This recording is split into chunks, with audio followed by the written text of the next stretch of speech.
आप सबने कभी तराजू देखा है? देखा है ना? तराजू का कौन सा पलड़ा नीचे जाता है जिसमें वजन ज़्यादा होता है? तो वो जो तराजू का पलड़ा है, वजन ज़्यादा है, वो नीचे आपका पलड़ा है। आप सब एक बार खुद के लिए तालियां बजा दीजिए। बहुत अच्छे श्रोता इस बार मफतलाल जी ने दिए, पैसे बेशक कम दिए। दिए ये क्या कम है? हाँ, ये तो इनका बड़प्पन है। मफतलाल जी सब चीज़ें मुफ्त की ढूंढते रहते हैं। नाम का प्रभाव पड़ता है बलजीत हाँ, जी, ऐसी इनका नाम मुफतलाल ही रख दिया गया। सच में ढूंढते रहते हैं, किसी से भी बात करते हैं तो पूछते हैं भाई तू मेरे लिए फ्री में क्या कर देगा? विनोद भाई सुनना, तू मेरे लिए फ्री में क्या कर देगा? बोला क्या करना है? बोला देख मैं तो कभी भी फ्री में बुला लेता हूँ, तू क्या करेगा? बोला जी मैं कब्र खोदता हूँ।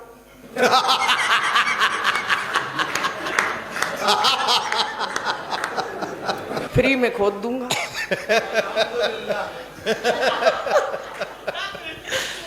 हंसी की बात है, कहीं से निकल आती है। लेकिन आज जब मोनिका प्रेम का गीत सुना रही थी और सब ताली बजा रहे थे तो मुझे लगा कि कौन कहता है बूढ़े इश्क नहीं करते। पुराना कुकर क्या सीटी बजाना छोड़ देता है?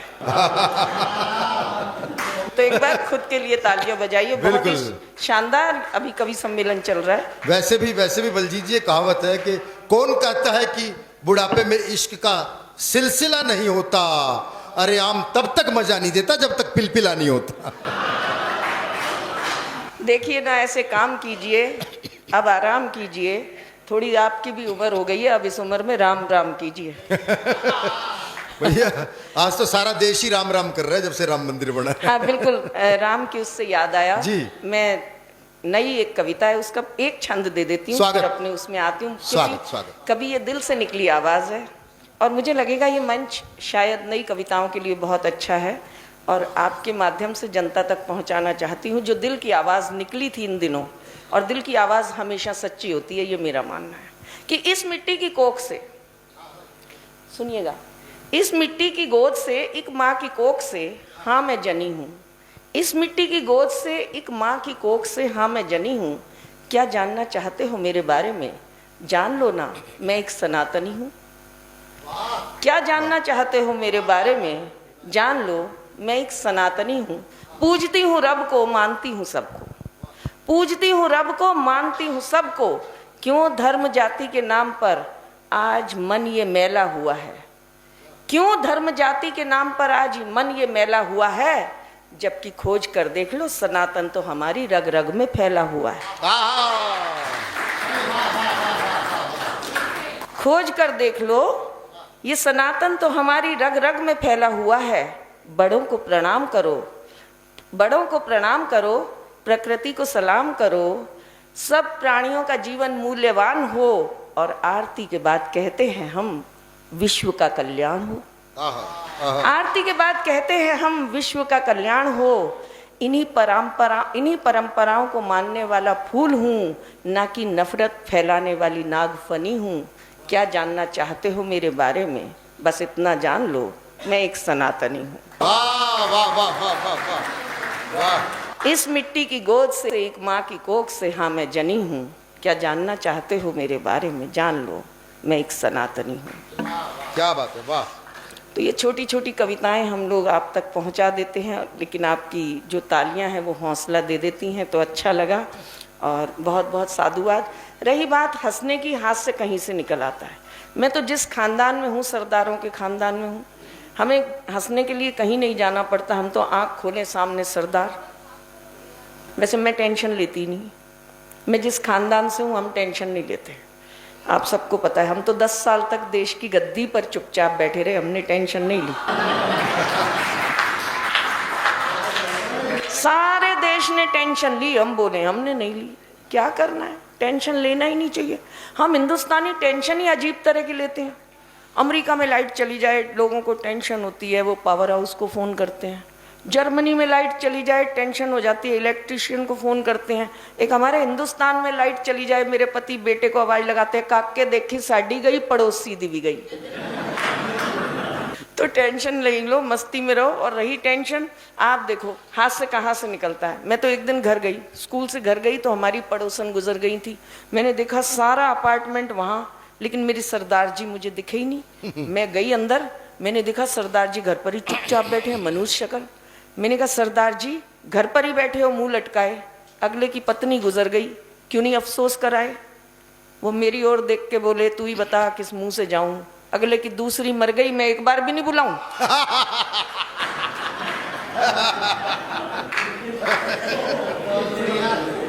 बताओ। अच्छा, हमारे तो पड़ोस में ही ऐसा माहौल हो जाता है कि क्या कहूं। हमारे एक पड़ोसी हैं, उन्होंने कार ली, लोन लेके ली थी, लेकिन लोन नहीं चुका पाए। तो आपको पता है लोन नहीं चुकाओ तो क्या होता है, बैंक वाले आते हैं और जिस चीज के लिए लोन लिया होता है उठा के ले जाते हैं। तो बैंक की किस्त नहीं दी तो पड़ोसी कार उठा के ले गए, पति फिर मनुष्य शक्ल बना के बैठ गए। मैंने कहा कार पड़ोसियों की गई, मनुष्य शक्ल तुमने क्यों बनाई। बोले तू नहीं समझेगी। मैं कहा आप समझा दो। बोले देख, पड़ोसी ने लोन लेके कार ली। मैं कहा हाँ जी। बोले लोन की किस्त नहीं दी। मैं कहा हाँ जी। बोले बैंक वाले आए कार उठा के ले गए। मैंने कहा हाँ जी। बोले काश पहले पता होता, लोन लेके शादी करवाता, किस्त नहीं चुकाता। अब हमें हूर हूर कह रहे हैं तो फिर साथ में लंगूर बन के क्यों बैठे। वो कोने में बैठे हो, कोने में, उसको पहले ही निपटा दिया हमने। उन्हें खुद कही है, देखो मैंने नहीं कही, वो खुद ही कह रहे थे अपनी कविता में। और पीछे दूसरे भी आ लिए। अब यहाँ जब अपनी किस्मत है लंगूर की भी, कि उसे हूर मिल रही है। खैर कोई टेंशन नहीं, क्योंकि मैं तो जिस खानदान से हूँ हम टेंशन लेते ही नहीं। बिल्कुल। हम तो 10 साल तक देश की गद्दी पर चुपचाप बैठे रहे, टेंशन नहीं। टेंशन क्या करनी है लेके। अच्छा, ये जय किशन जी हैं, आदरणीय हैं, इन्होंने मुझे बुलाया। अभी आप कह रहे थे माला पिना दो, मैं तो टेंशन मुझे बिल्कुल नहीं थी। और मैं आपको सच्ची घटना बता रही हूँ। टेंशन क्यों होगी, फिल्मों में काम करा कह देंगे ये शूटिंग चल रही थी। ना ना, एक बढ़िया बात देखो, दो ही चीजें देखनी चाहिए, एक तो बंदे की इनकम और बंदे के दिन कम।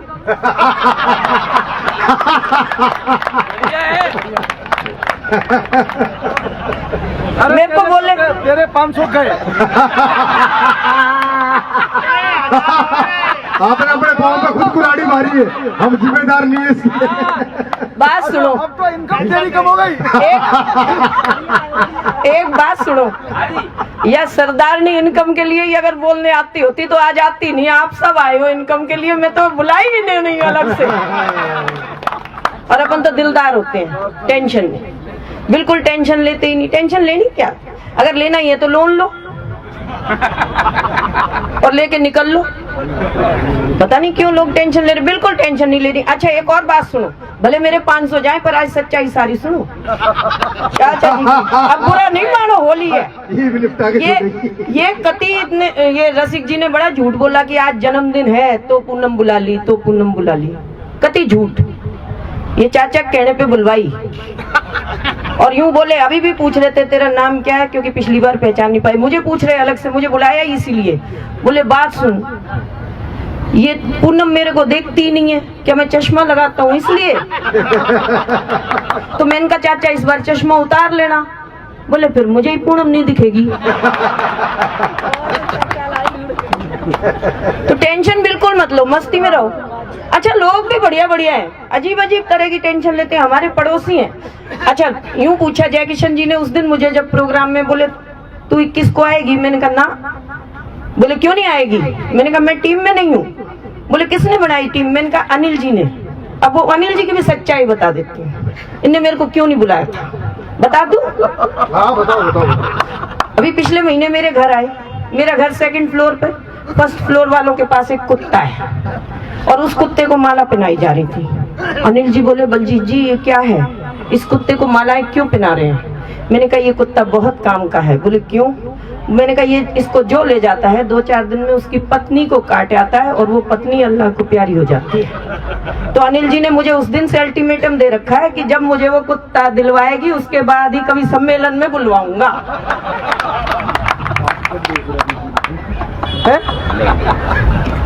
तो देख लो, कह रहे नहीं नहीं बतानी नहीं थी बात, काहे की टेंशन।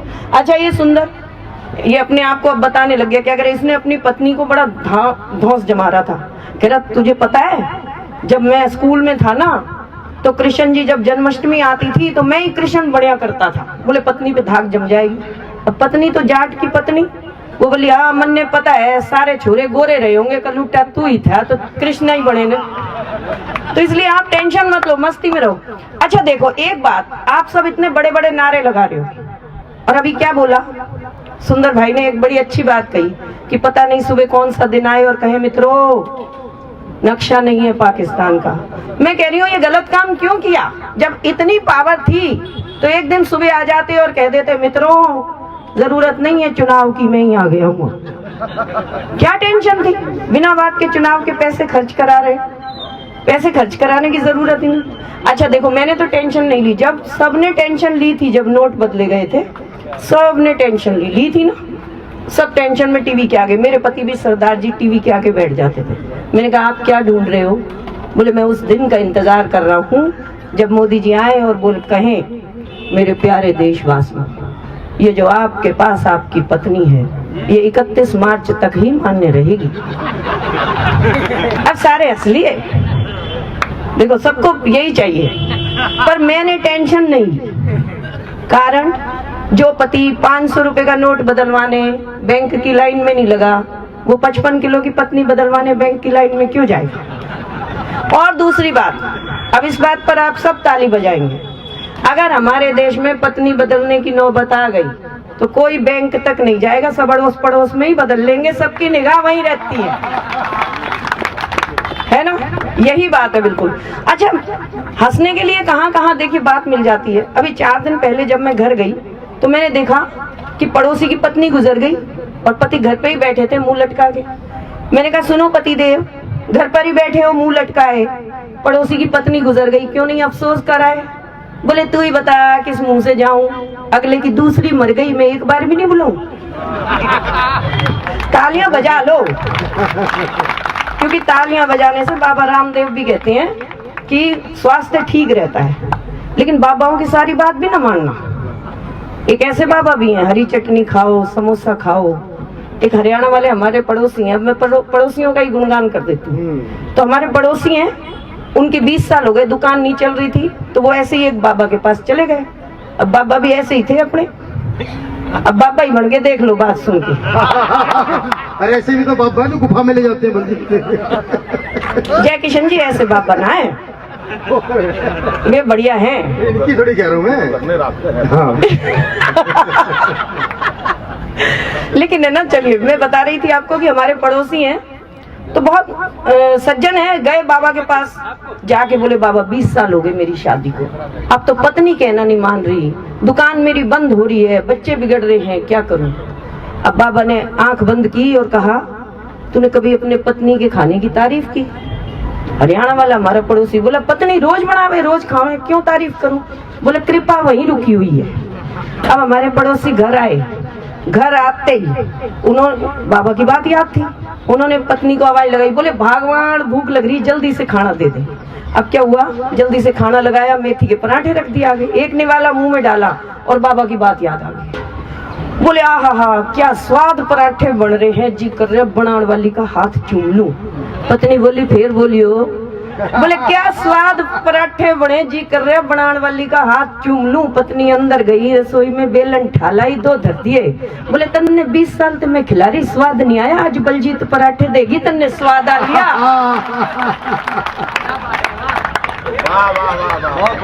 तो टेंशन मत लो, और हम तो टेंशन लेते ही नहीं है ऐसे खानदान से, क्या करनी टेंशन लेके। अच्छा देखो हमारे एक पड़ोसी हैं, जब मौत पे ही हाथ से निकल रहा है, देखो आप हमारे एक पड़ोसी हैं, हादसा किसी के भी साथ हो जाता है तो उनके भाई की डेथ हो गई, बुजुर्ग तो हैं थोड़े, तो भाई की डेथ हो गई।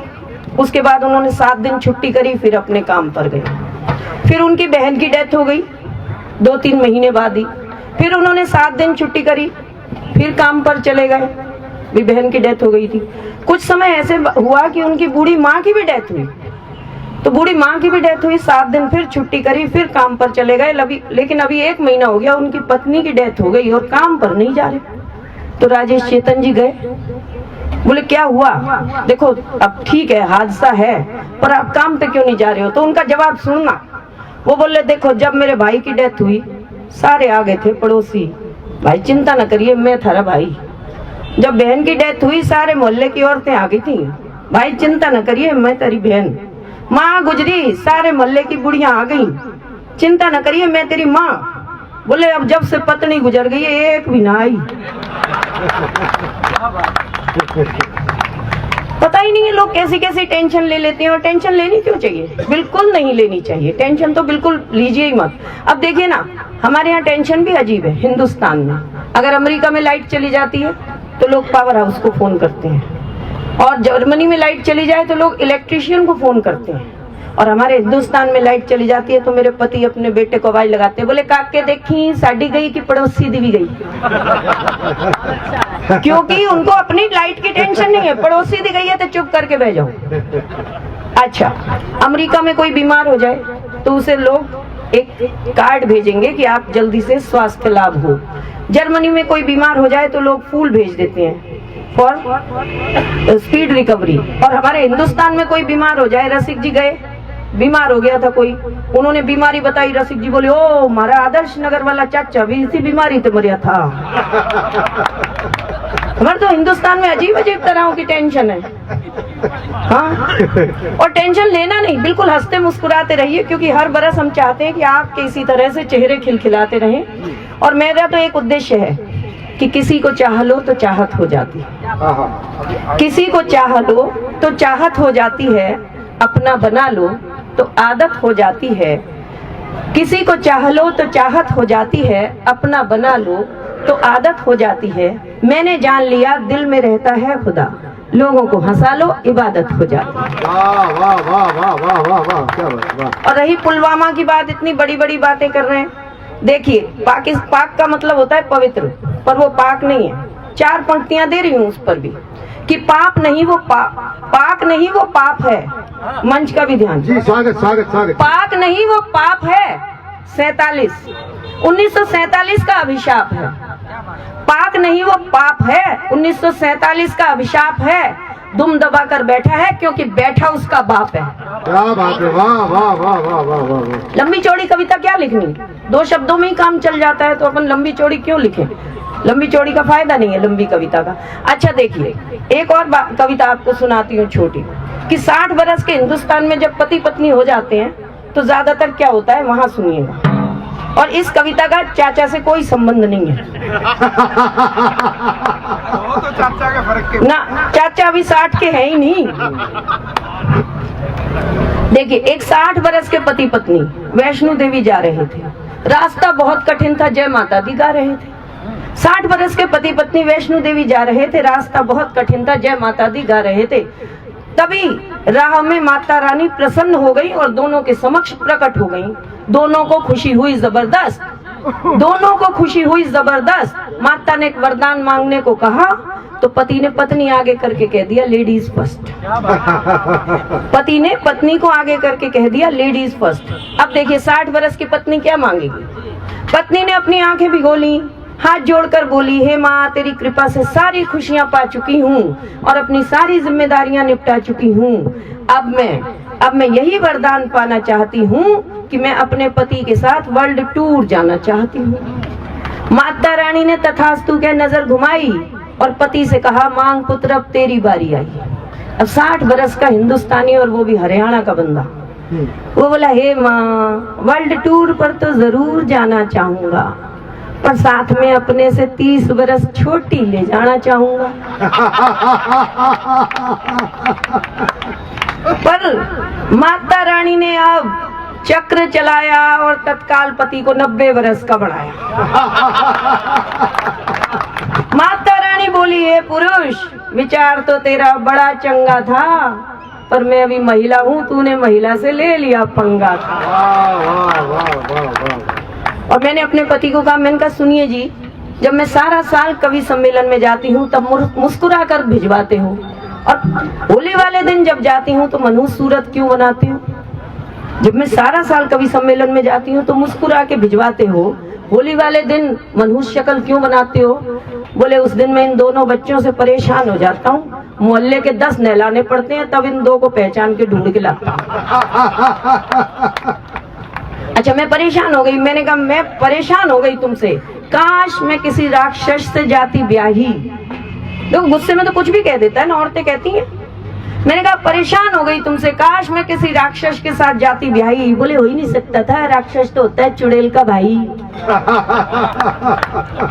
तो इसलिए टेंशन नहीं लेना। अच्छा एक और बात, होली का ही दिन है जब वो 2 पंक्तियां मैंने कही कि होली के दिन मेरे चेहरे पर लाल पीला नीला रंग पुता देखकर मेरे पति की खुशी बहुत बढ़ जाती है। होली के दिन मेरे चेहरे पर लाल पीला नीला रंग पुता देखकर मेरे पति की खुशी बहुत बढ़ जाती है। बड़े खुश होकर कहते हैं एक ही दिन है जब निकम्मी चुड़ैल असली रूप में नजर आती है। क्या बात, वाह वाह वाह वाह वाह वाह। अच्छा, चुनाव के दिन आ रहे हैं और चुनाव के दिन पे छोटी सी कविता सुनाती हूँ, समय ज्यादा नहीं, और कविता आप सबको सौंप के स्थान लूंगी।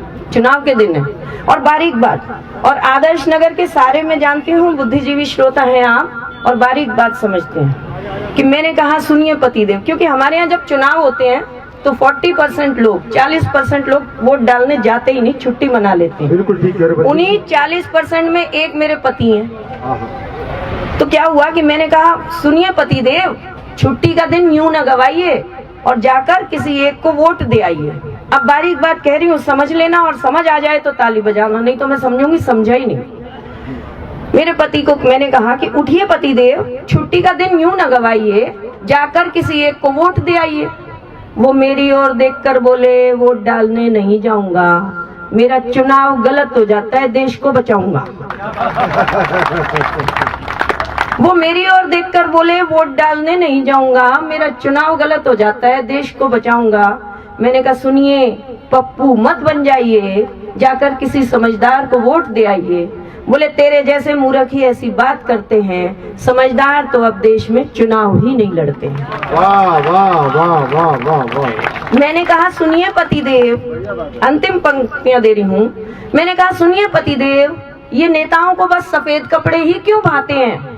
बोले इतना भी नहीं जानती, उनके लिए जनता यानी हम वोट लेने के बाद मर्ज हो जाते हैं।